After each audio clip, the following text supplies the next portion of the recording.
तेरे जैसा कोई नहीं माँ, आज कुछ ज़्यादा ही देर हो गई। वैसे तो वो महिला हर रोज़ 8:30 बजे तक आ जाती है। आज 9 बजे हैं फिर भी नहीं आई। बिना उसके आए दुकान बंद नहीं हो सकती। उसे वचन जो दिया था, उसका क्या नाम था? इतने दिनों में उसका नाम भी नहीं पूछा मैंने। ये सब बातें राकेश के दिमाग में चल रही थी।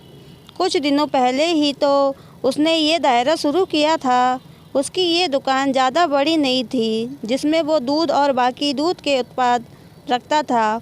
उद्घाटन के दिन ही पहली ग्राहक बनी एक महिला उसकी शॉप पर आई थी। उसकी गोद में एक छोटा सा बच्चा था, लेकिन बच्चा बहुत सुंदर था। उसने एक दूध की बोतल ली और रमेश से बोली, भैया अभी मेरे पास सिर्फ 10 रुपये हैं, बाकी के तुम्हें कल दे दूंगी। रमेश ने एक बार उसकी ओर देखा। गरीब थी बेचारी, गले में मंगलसूत्र नहीं, माथे पर सिंदूर नहीं, शायद पति मर गया होगा बेचारी का। रमेश ने सोचा, पुरानी मैली साड़ी को कई जगह से रफू कराया हुआ था, माथे से अजनबीपन बह रहा था। फिर उसकी नज़र उस मासूम बच्चे पे गई, जिसके मेले चेहरे पर एक निष्क्रियता हंसी थी और अभी आए 2 दांत थे। उसी हंसी से वो 4 का चांद लग रहा था। रमेश ने उस तरफ देखा और बोला, कोई बात नहीं बहन, तुम मुझे बाद में पैसे दे दो। बड़े सावधान के साथ महिला ने रमेश की तरफ देखा और बोली, भैया मैं निश्चित रूप से आपको कल पैसे दे दूंगी। यही पास में ही उस गली में छोटा सा घर है, वहीं रहती हूँ मैं। रमेश बोले, कोई बात नहीं बहन, कल पैसे ना हो तो जब आपके पास पैसे हो तब दे देना। फिर वह महिला वहाँ से चली गई। अगले दिन वह महिला पैसे लेकर दायरे पर आई और पैसे रमेश को देने लगी। रमेश ने पैसे लेने से मना किया और बोला, नहीं बहन, ये पैसा नहीं ले सकता, क्योंकि कल तुमने मेरी बोनी की और कल मुझे 2000 रुपये का फ़ायदा हुआ। आप मेरे लिए बहुत लकी साबित हुई, इसलिए पैसा नहीं ले सकता। रमेश की कही इस बात से उस महिला बहुत खुश हुई, क्योंकि इतने सालों बाद किसी ने पहली बार उसे लकी कहा, वरना पति मरने के बाद तो ससुराल वालों ने उसे अनौती कहा और घर से निकाल दिया। भैया रात को सुबह तक आपकी ये शॉप खुली रहती है? महिला ने रमेश से पूछा। 8 बजे के बाद बंद कर देता हूँ, रमेश ने कहा। रमेश का सब जवाब सुन महिला का चेहरा उतर गया। रमेश को यह देर नहीं लगी। उसने पूछा, कोई समस्या है बहन?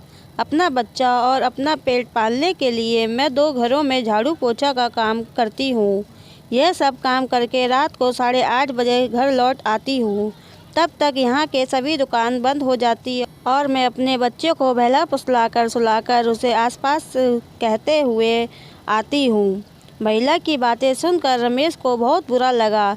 फिर वह बोला, तुम चिंता मत करो बहन, बिना आपको दूध की बोतल दिए ये दुकान बंद नहीं होगी, लेकिन मेरी एक शर्त है। महिला ने अपने आंसू पोंछते हुए मेमने की ओर देखा और पूछा, क्या शर्त है?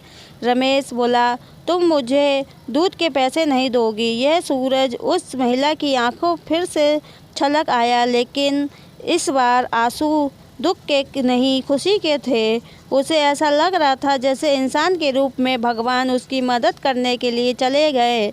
उस दिन से हर दिन 8:30 बजे वो दुकान पर आकर दूध की बोतल लेकर जाती। धीरे धीरे 5 महीने बीत गए और धीरे धीरे महिला बीमार होने लगी। ज़्यादा काम और चिंता की वजह से उसका शरीर दिन पर दिन खराब होता रहा और सूखता रहा। ऐसे ही एक दिन रमेश अपनी दुकान का सारा काम ख़त्म कर इस महिला के आने का इंतज़ार कर रहा था। 9:30 बजे वो महिला आई, जब उसका चेहरा कुछ ज़्यादा बेजान लग रहा था।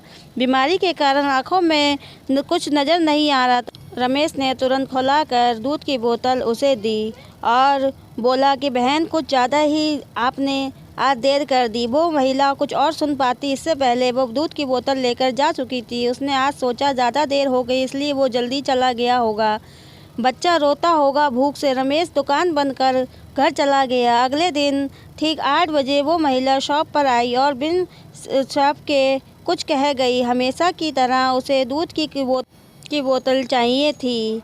कोई चीज़ नीचे गिरी तो उसे उठाने के लिए रमेश नीचे झुका। वो चीज़ उठाई और सामने देखा तो वो महिला वहाँ नहीं थी। रमेश को आज पता नहीं क्यों उस महिला में काफ़ी बदलाव नज़र आया। वो बड़ी कमज़ोर लग रही थी। अगले दिन फिर 8 बजे वो महिला उसकी शॉप पर आई। आज रमेश ने अपना चेहरा काफ़ी गौर से देखा। उसका चेहरा सफ़ेद पड़ गया था, मानो उसके चेहरे का तेज गायब हो गया हो। ना जाने उसने दवाई खाई होगी या नहीं। रमेश जल्दी से अपनी दुकान बंद कर अपने घर चला गया। घर जाकर ये पूरी बात अपनी पत्नी को बताई। उसकी पत्नी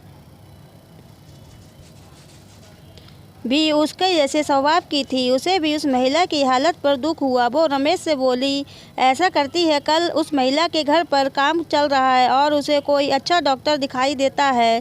रमेश को अपनी पत्नी की बात सुन उस पर गर्व हुआ, क्योंकि उसके विचार भी उसी तरह दूसरों के प्रति उदार थे। अगले दिन सुबह दोनों उस महिला के घर जाने के लिए रवाना हुए। रमेश को उसका पता ठीक से याद नहीं था। जब वह छोटी सी गली में पहुंचे तब वहां एक छोटा सा घर था, जिसके चारों ओर दूर तक और कोई घर नहीं था।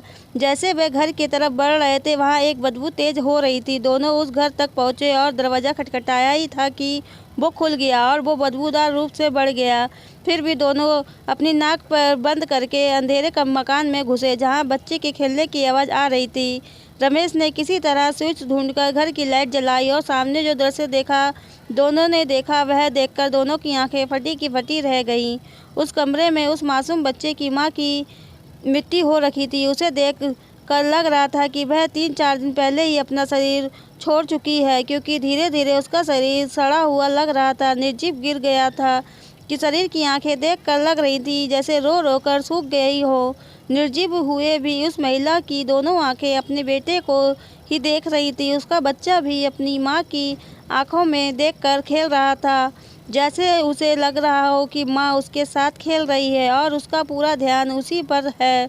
वहीं पास में ही दूध की 3-4 खाली बोतल रखी हुई थी। ये दृश्य देखकर रमेश और उसकी बीवी दोनों अचंभित रह गए। दोनों के रेंगटे खड़े हो गए।